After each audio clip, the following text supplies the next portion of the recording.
कल हमने बात की थी अजमेर 92 की और कई सवाल खड़े किए थे हमने उस दौर के पत्रकार कुंवर मदन को लेकर, जिनके फिल्म के अंदर कैरेक्टर को ब्लैकमेलर के तौर पर दिखाया गया, एक अलग से रिलेशन रखने के तौर पर दिखाया गया। हमने सवाल यह भी खड़ा किया था कि भाई इस फिल्म के अंदर जो मुख्य आरोपी थे, इस फिल्म के अंदर वो मुख्य आरोपी क्यों नहीं है, दूर दूर तक क्यों नहीं है। तो क्या इस फिल्म के अंदर बदलाव किया गया था और इस बदलाव के पीछे की बड़ी वजह क्या थी? हम इस मुद्दे पर फिल्म के स्क्रिप्ट राइटर और डायरेक्टर पुष्पेंद्र सिंह से बात करें, उससे पहले आपको सुनाते हैं कि पुष्पेंद्र सिंह ने जब कुंवर मदन की पुत्रवधू से बातचीत की और जब उनके सवालों के जवाब वो दे रहे थे तो क्या कुछ कह रहे थे, सबसे पहले इसको सुनिए, फिर हम डायरेक्टर साहब से सीधी बात करेंगे।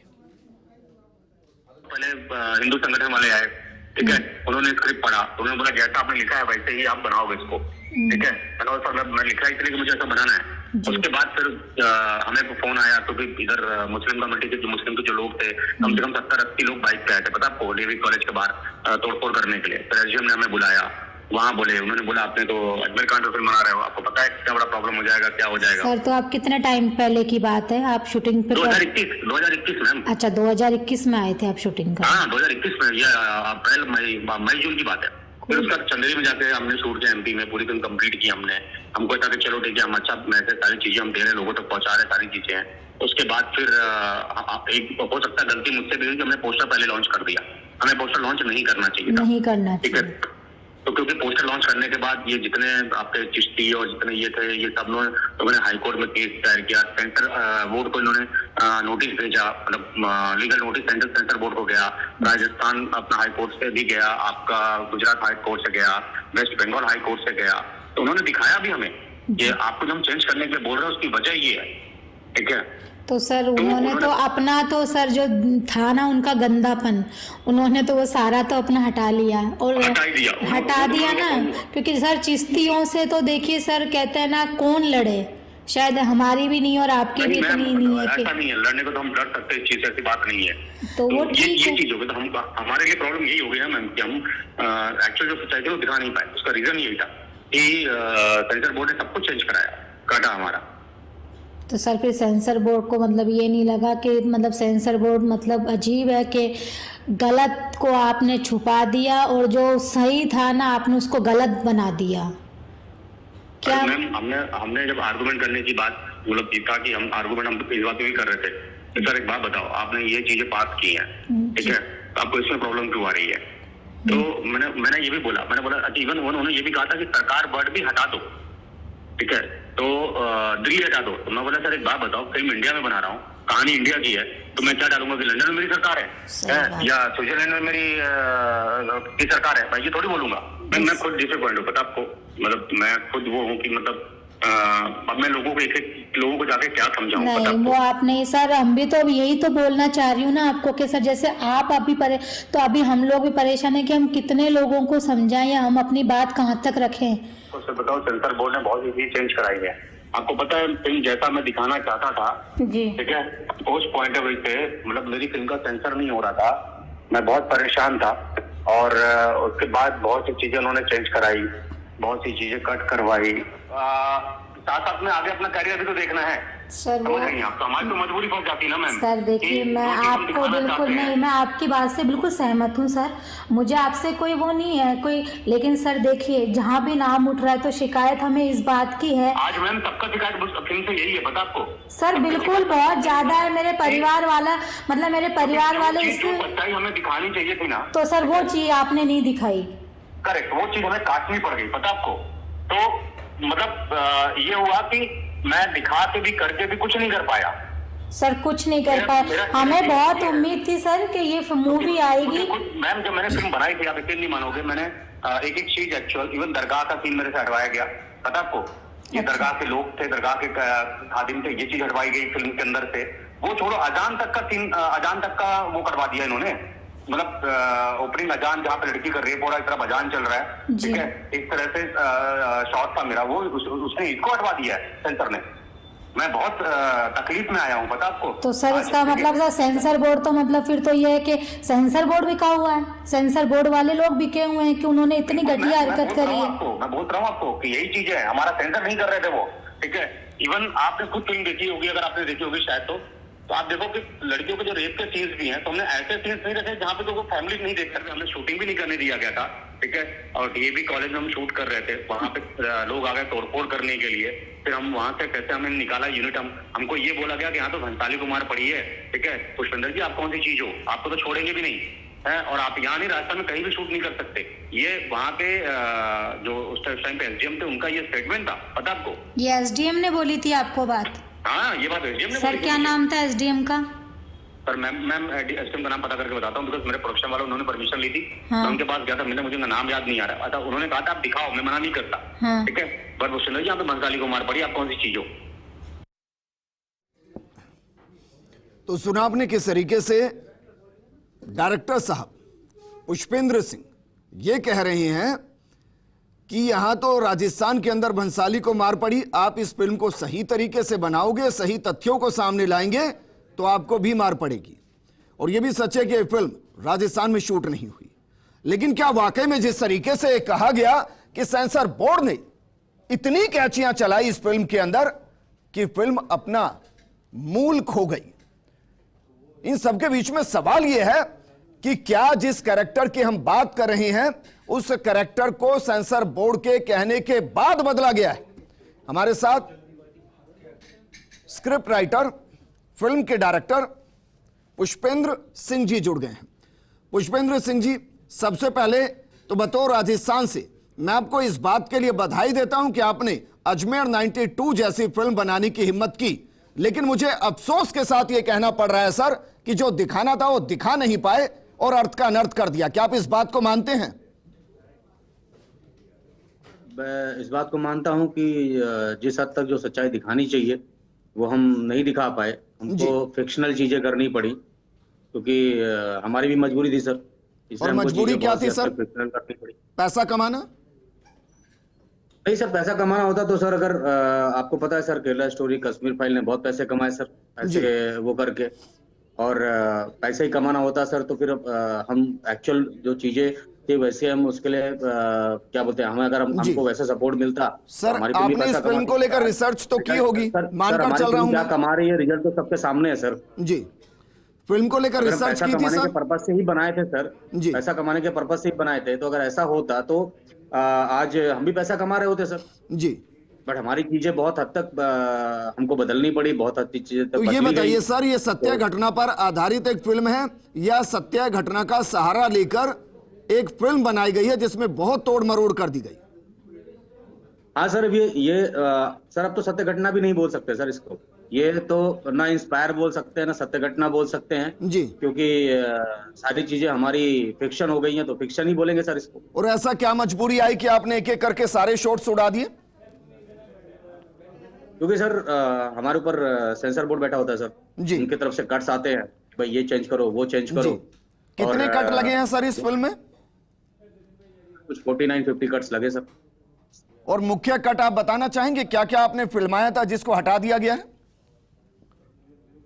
बस सर बहुत सी चीजें हैं सर। अभी मतलब जैसे हम बात करते हैं कि जैसे हमारा पोस्टर लॉन्च हुआ था, पोस्टर लॉन्च होने के बाद इतने सारे केसेस किए गए हमारे ऊपर, तो उसमें जितने भी रिलीजियस या मतलब रिलीजियस नहीं कह सकते बट जो भी चीजें हैं जो सच्चाई थी जी, वो सर कहीं ना कहीं हमें हटाना पड़ा, कहीं ना कहीं हमें बहुत सी चीजें म्यूट करनी पड़ी। आप ये सोचो सर कि आज हम इसको लेकर आपने रिसर्च की होगी पुष्पेंद्र जी, रिसर्च की होगी, इसमें मुख्य आरोपी कौन कौन है?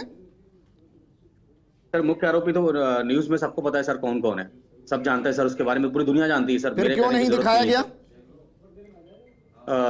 मैंने बोला ना सर कि बहुत सी चीजें कट की गई सर। वो मैं आपको एक बात कहना चाहूंगा सर, हमारे सामने तो ये वर्ड तक कहा गया कि हम सरकार वर्ड यूज नहीं कर सकते जी, हम दिल्ली यूज नहीं कर सकते। और आप ही बताइए। आपका एक बयान सुनाता हूं सर, पुष्पेंद्र जी आप बने रहिए हमारे साथ, आपका एक बयान सुना रहा हूं सर, आपका ही बयान है। एक यूट्यूब चैनल है फिल्मी, उसमें शायद आप अपनी स्टार कास्ट के साथ बैठे थे, आपने वहां कहा था कि अपराध का कोई धर्म नहीं होता। मैं 30 सेकंड की आपकी ही क्लिप है सर, ये मैं सुना रहा हूं, अपने दर्शकों को जरा सुनिए।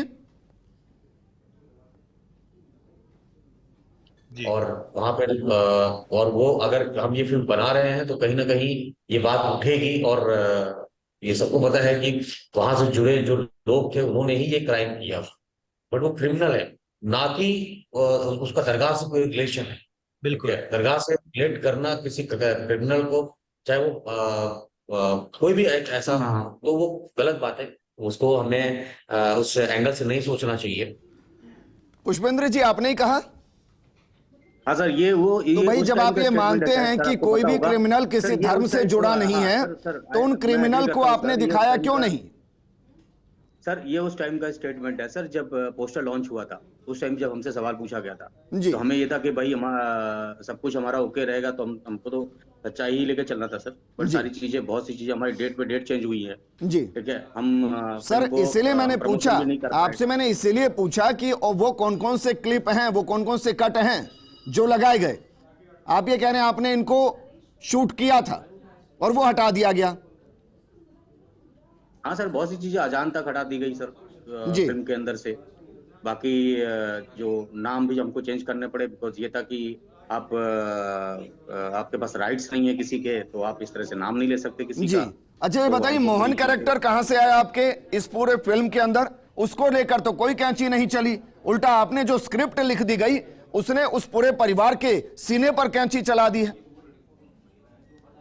नहीं सर देखिए, मैं सच बोलूं तो आपको ये कैरेक्टर के बारे में जिनकी बात, जो कल मैंने डिबेट भी सुना था आपका और लिंक था मेरे पास, मैंने वो भी सुना, सारी चीजें थी। और कल मैम से मेरी बात हुई थी, उनको भी। तो मैं आपको सच बताऊं तो मुझे मदन सिंह जी के बारे में ये बात तब पता चली थी जब अभी जो केस हुआ था कि शायद किसी का बदला लिया गया 30 साल बाद अपने फादर का, जिनके फादर नहीं। तो मुझे ये सच्चाई तब पता चली थी जब उस टाइम पे हम बातचीत कर रहे थे, तो कोई बात करने को तैयार नहीं था सर, किसी ने बात भी नहीं की थी हमसे। इवन आपको बता दूं तो राजस्थान अजमेर में ही हम लोगों से पूछते थे कि ऐसी कोई घटना घटी है क्या, तो सर कोई तैयार नहीं था बोलने। तो ये किसने बताया आपको, ये कहां से आया कि भाई अस्पताल में गोलियां मारी गई पत्रकार को? नहीं सर, ये तो हमारी अपनी सोच है। कमाल की सोच है सर, बिल्कुल रियलिस्टिक है, बिल्कुल मदन सिंह के कैरेक्टर से मिलती है आपकी सोच, लेकिन मदन सिंह से नहीं मिलती। नहीं, ये मैं एक्सेप्ट नहीं करूंगा, बिकॉज सर उनके बारे में मुझे नहीं पता था, और ये मेरी अपनी कहानी का एक हिस्सा हम ऐसा रखे थे कि भाई निगेटिव और पॉजिटिव दो तरह के लोग होते हैं, ठीक है। तो सर कमाल की बात पता क्या है इस फिल्म में? कमाल की बात यह है कि जो मुख्य आरोपी बताए गए वो इस फिल्म के अंदर है ही नहीं। आप कह रहे हैं उन पर तो सेंसर बोर्ड ने क्या चीज चला दी, और जिन्होंने 250 से ज्यादा बच्चियों के लिए अपनी जान दे दी उनको ब्लैकमेलर दिखा दिया गया फिल्म में। नहीं सर, वो उनकी जर्नी नहीं है सर, ना उनकी लाइफ है, ना वो कैरेक्टर उनका है। ये चीज को मैं एक्सेप्ट नहीं करूंगा, बिकॉज मुझे उनके बारे में पता भी नहीं था। आपको मैं एक सुझाव दूंगा सर, आप राजस्थान आइएगा और जिन्होंने इस फिल्म को देखा हो ना, उनसे पूछिएगा कि भाई मैंने एक मोहन कैरेक्टर इसमें इंट्रोड्यूस किया, वो मोहन कैरेक्टर आपको किसका लगता है? राजस्थान में बच्चा बच्चा बताएगा कि वो कुंवर मदन सिंह का कैरेक्टर है जिसको आपने ब्लैकमेलर दिखाया है, क्योंकि पूरी स्टोरी उनसे मिलती है, बीच में कुछ फिक्शन है। मदन सिंह जी का कैरेक्टर नहीं दिखाया सर उसमें, ना मैंने उस कैरेक्टर के बारे में, ना उनके बारे में मुझे पता था, ज्यादा कुछ भी नहीं पता था। तो मैं बताऊं, मैं लिखूंगा क्या उनके बारे में? तो सर एक राइटर के लिए उसकी स्क्रिप्ट जान होती है, आपने जान ही अपनी खत्म कर दी। अब सर खत्म तो बहुत कुछ हो गया सर फिल्म के अंदर, फिल्म रिलीज होते तक तो बहुत कुछ खत्म हो गया। तो ऐसी क्या मजबूरी थी? इसको ओटीटी पर ले आते, पब्लिक के बीच में अपने आप पहुंच जाती। अब सर हर कोई फिल्म थिएटर पे लेके आ रहा था, तो हमारा भी होता है सर जी। पहली फिल्म थी तो मैं भी चाहता था कि हमारी फिल्म थिएटर में पहुंचे। अंतिम सवाल आपसे, क्या मदन सिंह को लेकर आप पश्चाताप करते हुए एक फिल्म बनाने की हिम्मत करेंगे जिसमें मदन सिंह के कैरेक्टर को दिखाएं ताकि उसको इंसाफ मिले? सर मैं बोला हूं, मैं मैम से मेरी बात हुई, मैंने उनको बोला, मैम सच में उनके बारे में मुझे नहीं पता था, और आप बताइए, आप जो बताएंगे मैं एग्जैक्ट वही बनाऊंगा और वही चीज, चाहे मुझे ओटीटी पे। एक अंतिम और सवाल, लहरों का बरखा अखबार आपने सुना है? नहीं सर, नहीं सुना है सर। बहुत अफसोस के साथ मैं कह रहा हूं कि रिसर्च बहुत कमजोर थी और इसलिए इतने सवाल खड़े हो गए। 72 से ज्यादा सीरीज छपी थी सर अजमेर 92 कांड को लेकर। लहरों का बरखा में कुंवर मदन सिंह ने 72 से ज्यादा सीरीज छापी थी। आप कहेंगे तो मूल कॉपियां पहुंचवा दूंगा मैं आप तक उस अखबार की, आज भी है मेरे पास। नहीं सर, मुझे जी। चाहिए। मैं खुद चाहता हूं कि मैं इस तरह से उनके लाइफ के बारे में मैं बनाऊं और मैं जो सच्चाई है वो मैं दिखाऊं। जी। मैं एज ए मेजर चलिए प्रोड्यूसर, पुष्पेंद्र जी शुक्रिया। मैं बतौर एंकर आपको बस इतना कहूंगा कि सर, प्रोड्यूसर पैसा लगाकर निकल जाता है, कमाकर या गवाकर, लेकिन स्क्रिप्ट राइटर और डायरेक्टर खुद को सवाल के बीच में खड़ा करके हमेशा जिंदगी जीता है। और इसका ध्यान रखना चाहिए सर कि आपकी स्क्रिप्ट ऐसा ना हो किसी परिवार के ऊपर हमेशा के लिए एक जख्म साबित हो। शुक्रिया हमारे साथ जुड़ने के लिए सर। इस बुलेटिन में फिलहाल इतना ही, लेकिन आप बने रहिए फर्स्ट इंडिया न्यूज के साथ, क्योंकि खबरों का सिलसिला लगातार जारी है। नमस्कार।